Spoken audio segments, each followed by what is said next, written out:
দেখুন বন্ধুরা, সবজি কীভাবে তাড়াতাড়ি করে নেওয়া যায়, গ্যাসও বাঁচবে। এই সমস্ত সবজি বানাতে অনেক সময় লাগে গ্যাসেতে, উনানে হলে তাড়াতাড়ি হয়ে যায়।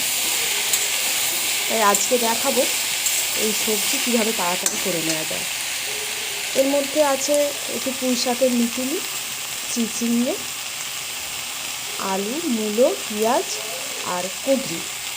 তো চলুন দেখি সবজিটা কীভাবে বানাই। সব সবজিগুলো ভাজা ভাজা হয়ে গেছে। এবার একটু মশলা দিয়ে দেবো, নুন, হলুদ, জিরে গুঁড়ো, ধনে দেবো।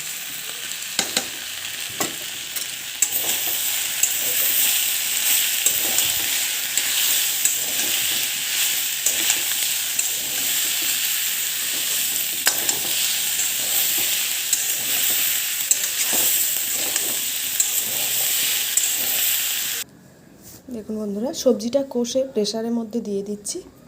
হালকা অল্প জল দিয়েছি, তাড়াতাড়ি হয়েও যাবে। সেই তো সবজি কষার পরে জল ঢেলে চাপা দিয়ে রেখে দিতে হয় সিদ্ধ হওয়ার জন্য। আমি সেটা প্রেসার কুকারে করছি, সময়টাও কম লাগবে আর গ্যাসটাও কম পড়বে।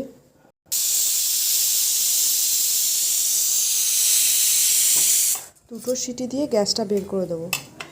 একটা সিটি দিয়ে গ্যাসটা বের করে দিলে সবজিগুলো সিদ্ধ হবে না, তাই দুটো সিটি দিয়ে গ্যাসটা বের করে দিলাম। তাড়াতাড়ি গ্যাসটা বের করা হয়ে গেল, নইলে তো ভাপে রেখেই দিতে হতো চিলটাকে।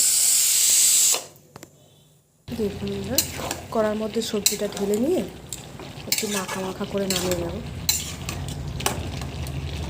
খুবই কম সময় হয়ে গেল, আপনারাও বানিয়ে দেখতে পারেন এইভাবে। দেখুন বন্ধুরা, সবজিটা আমার কমপ্লিট। আপনারাও এইভাবে বানিয়ে খেয়ে দেখবেন।